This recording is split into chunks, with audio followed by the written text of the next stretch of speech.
എല്ലാവർക്കും നമസ്കാരം. ഇന്ന് ഷെയർ ചെയ്യുന്നതൊരു ഊണ് കോംബോയാണ്. വളരെ സിമ്പിളായിട്ടുള്ള കറികൾ മാത്രമാണ്. എങ്ങനെയാണ് തയ്യാറാക്കുന്നതെന്ന് നോക്കാം. ഇതിൽ വഴുതനങ്ങ തീയൽ ഉൾപ്പെടുത്തിയിട്ടുണ്ട്, അതുപോലെ ഒരു ക്യാബേജ് തോരൻ, പിന്നെ നമ്മുടെ സാധാരണ മീൻ പൊരിച്ചതുമാണ് ഇതിൽ ഉൾപ്പെടുത്തിയിട്ടുള്ളത്.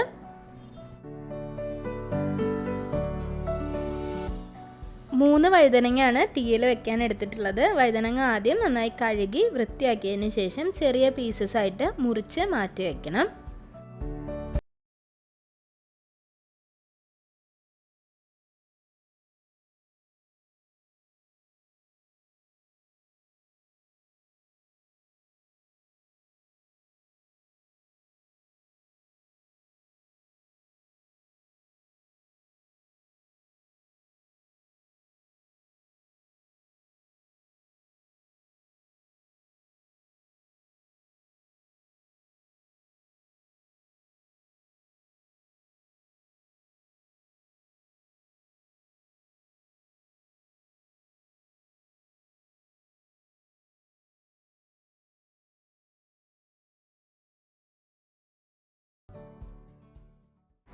ചെറിയൊരു പീസ് ക്യാബേജ് എടുത്തിട്ടുണ്ട്. ക്യാബേജും മുറിച്ച് വയ്ക്കാം.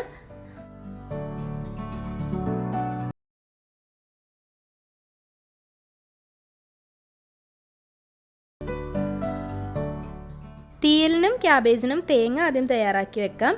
തീയലിന് വേണ്ടി 2 പിടി തേങ്ങ അല്ലെങ്കിൽ ഒരു ചെറിയ മുറി തേങ്ങയുടെ പകുതി ഭാഗം ഒന്ന് ക്രഷ് ചെയ്ത് മാറ്റി വയ്ക്കാം. ഒരേപോലെ വറുത്തെടുക്കാൻ ഇത് ഹെൽപ്പ് ചെയ്യും. ഇനി അത് ആ ജാറിൽ നിന്ന് മാറ്റിയതിന് ശേഷം അതേ ജാറിലേക്ക് ഒരു പിടി തേങ്ങ അല്ലെങ്കിൽ ഒരു മുടി തേങ്ങയുടെ പകുതി മതിയാവും. ആ തേങ്ങ 2 പച്ചമുളക്, 2-3 ചെറിയുള്ളി ഉണ്ടെങ്കിൽ അത്, അല്ലെങ്കിൽ ഒരു ചെറിയ കഷ്ണം സവാള ചെറുതായി മുറിച്ചതും കൂടി ചേർത്ത് ഒന്ന് ക്രഷ് ചെയ്ത് മാറ്റി വയ്ക്കാം. മീൻ ഫ്രൈ ചെയ്യാൻ വേണ്ടി മീൻ ആദ്യം നന്നായി വൃത്തിയാക്കി വരഞ്ഞതിന് ശേഷം ഉപ്പ്, മഞ്ഞൾപ്പൊടി, മുളക് പൊടി, കുരുമുളക് പൊടി, കുറച്ച് മല്ലിപ്പൊടി, പിന്നെ കുറച്ച് കറിവേപ്പില ചെറുതായി മുറിച്ചതും കൂടി ചേർത്ത് മാരിനേറ്റ് ചെയ്ത് മാറ്റി വയ്ക്കാം. ഏറ്റവും എളുപ്പത്തിൽ തയ്യാറാക്കാൻ പറ്റുന്ന ഒന്നാണ് ക്യാബേജ് തോരൻ. ചട്ടി ചൂടാക്കി 2 ടീസ്പൂൺ വെളിച്ചെണ്ണ ഒഴിച്ചു കൊടുക്കാം. കടുകിട്ട് പൊട്ടിച്ച് അതിലേക്ക് ചെറുതായി മുറിച്ചിട്ടുള്ള ചെറിയുള്ളിയോ സവാളയോ ചേർത്ത് കൊടുക്കാം. കറിവേപ്പില കൂടെ ചേർത്ത് കൊടുക്കണം. നല്ലതുപോലെ ഒന്ന് വഴറ്റിയെടുക്കുക. ഒരു 30 സെക്കൻഡ് വഴറ്റിയതിന് ശേഷം അതിലേക്ക് 1/2 ടീസ്പൂൺ വീതം മഞ്ഞൾപ്പൊടിയും ഉപ്പും ചേർത്ത് കൊടുക്കാം.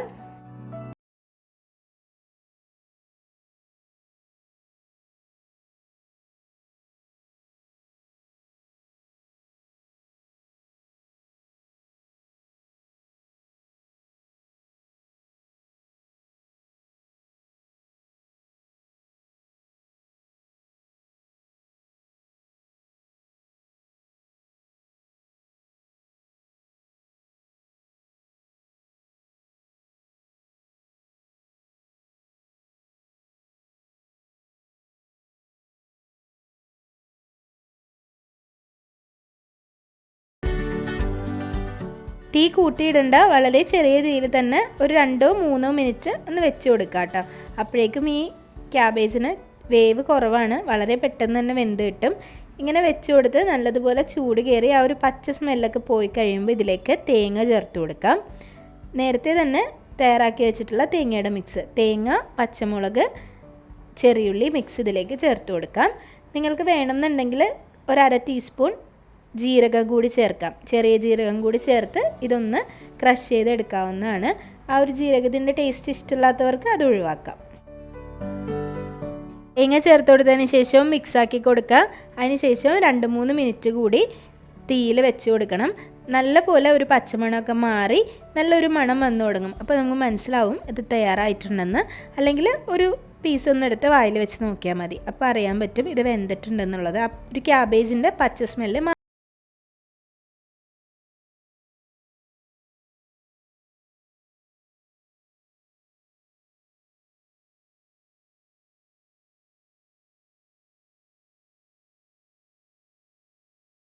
ാണ് നല്ലത്. നല്ല ടേസ്റ്റാണ് വെളിച്ചെണ്ണയിൽ മീൻ പൊരിച്ചെടുക്കുന്നത്.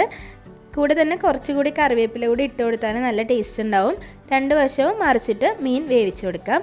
ഇനി മീൻ പൊരിക്കുന്ന സമയത്ത് ആദ്യം ഒരു 30 സെക്കൻഡ് ഹൈ ഫ്ലെയിമിൽ വെക്കുക. അതിന് ശേഷം ചെറിയ തീയിൽ വെച്ച് പൊരിച്ചെടുക്കുന്നതായിരിക്കും നല്ലത്. ഓരോരുത്തരുടെ ഇഷ്ടം വ്യത്യാസമാണ്.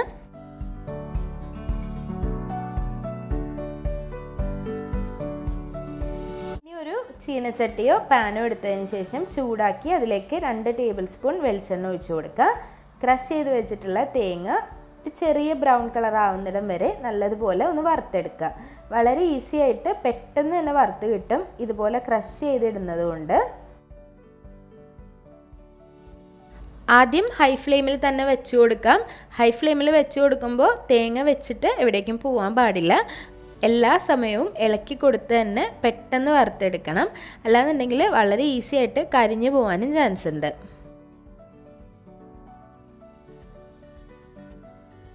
തേങ്ങ നന്നായി റോസ്റ്റായി വരുന്ന സമയത്ത് തീ ഒരു മീഡിയം ടു ലോ ഫ്ലെയിമിലേക്ക് വെച്ച് കൊടുക്കുക.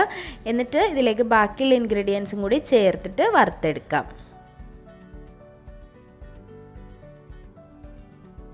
ചെറിയൊരു ലൈറ്റ് ബ്രൗൺ കളറായി തുടങ്ങുന്ന സമയത്ത് 5 കശ്മീരി വറ്റൽമുളക് ചേർത്ത് കൊടുക്കാം.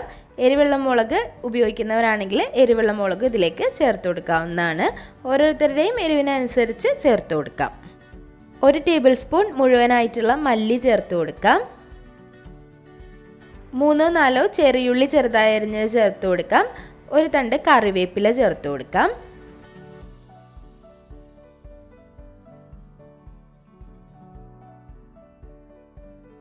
മീഡിയം ടു ലോ ഫ്ലെയിമിൽ വെച്ചിട്ട് ഇത് വറുത്തെടുക്കുക.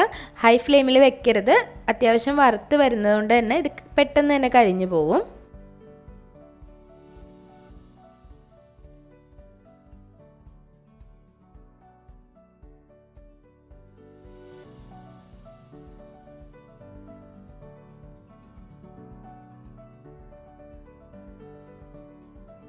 നല്ലതുപോലെ വറുത്തെടുത്തതിന് ശേഷം ഒരു ബ്രൗൺ കളറായി വരുമ്പോൾ ഇതങ്ങ് ഓഫ് ചെയ്യുക.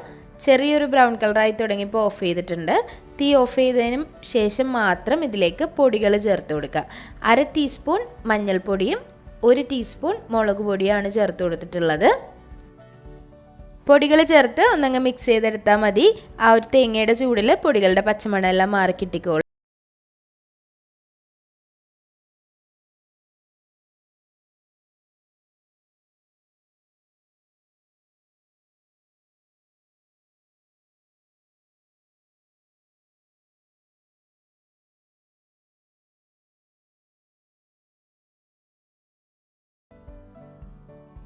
ചൂടോടെ ഒരിക്കലും മിക്സിയുടെ ജാറിലിട്ട് അരച്ചെടുക്കരുത്. നല്ലതുപോലെ ആറിയതിന് ശേഷം മാത്രമാണ് മിക്സിയുടെ ജാറിൽ അരച്ചെടുക്കാൻ പാടുള്ളൂ.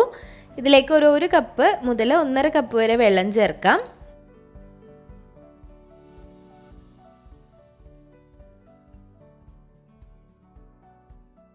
വഴുതനങ്ങ തീയൽ തയ്യാറാക്കാൻ വേണ്ടി ഒരു പാൻ എടുക്കാം. പാനിലേക്ക് വെളിച്ചെണ്ണ ഒഴിച്ച് കൊടുക്കാം.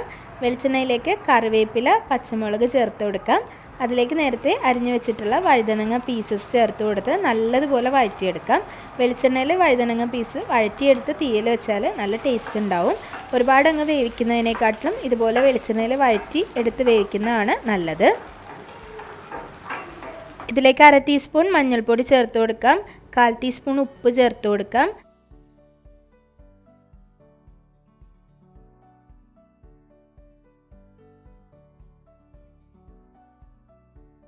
ഒരു ചെറിയ കഷ്ണം പുളി നല്ലതുപോലെ വെള്ളത്തിൽ കുതിർത്തിയതിന് ശേഷം ഒരു 10 മിനിറ്റ് കുതിർത്തി വെച്ചാൽ മതി. അത് നന്നായി പിഴിഞ്ഞിട്ട് ഇതിലേക്ക് ചേർത്ത് കൊടുക്കാം.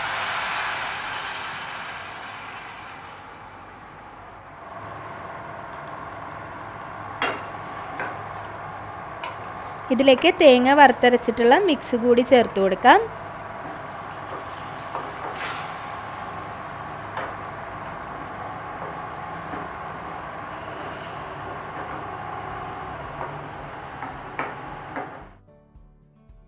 തേങ്ങ വറുത്തരച്ച മിക്സിൻ്റെ കൂടെ 1 കപ്പ് വെള്ളവും കൂടി ചേർക്കാം. നിങ്ങൾക്ക് എത്രയാണോ തീയലിന് ചാറ് വേണ്ടത് അതനുസരിച്ച് ചേർക്കാം. വെള്ളം ചേർത്ത് കൊടുത്ത് നന്നായി തീയൽ തിളച്ച് വരണം. ഉപ്പ് നോക്കിയിട്ട് ആവശ്യത്തിന് ഉപ്പ് കൂടി ചേർത്ത് കൊടുക്കണം. ഇനി ഇതിലേക്ക് താളിച്ചൊഴിക്കാൻ വേണ്ടി വെളിച്ചെണ്ണയിൽ കടുക്, കറിവേപ്പില, വറ്റൽമുളക് താളിച്ചൊഴിച്ചാൽ തീയലും തയ്യാറായി വരും. ഈ ഒരു കോമ്പിനേഷൻ നല്ല ടേസ്റ്റി ആയിട്ടുള്ള ഒന്നാണ്. നല്ലൊരു കോമ്പിനേഷനാണ്. അപ്പോൾ എല്ലാവരും ട്രൈ ചെയ്ത് നോക്കിയിട്ട് അഭിപ്രായങ്ങൾ കമൻസിൽ അറിയിക്കുക. വീഡിയോസൊക്കെ ഇഷ്ടമാവുന്നുണ്ടെങ്കിൽ ലൈക്ക് ചെയ്യുക, ഷെയർ ചെയ്യുക, സബ്സ്ക്രൈബ് ചെയ്യുക. അതുപോലെ നിങ്ങളുടെ ഫ്രണ്ട്സിനും ഫാമിലിക്കും ഈ ഒരു വീഡിയോ ഇഷ്ടമായിട്ടുണ്ടെങ്കിൽ ഷെയർ ചെയ്ത് കൊടുക്കുക. നിങ്ങളുടെ ഫീഡ്ബാക്സൊക്കെ കമൻസിൽ അറിയിക്കുക. അപ്പോൾ ഇനിയും നല്ല നല്ല റെസിപ്പികളായിട്ട് വരാം. അതുവരേക്കും താങ്ക് യു.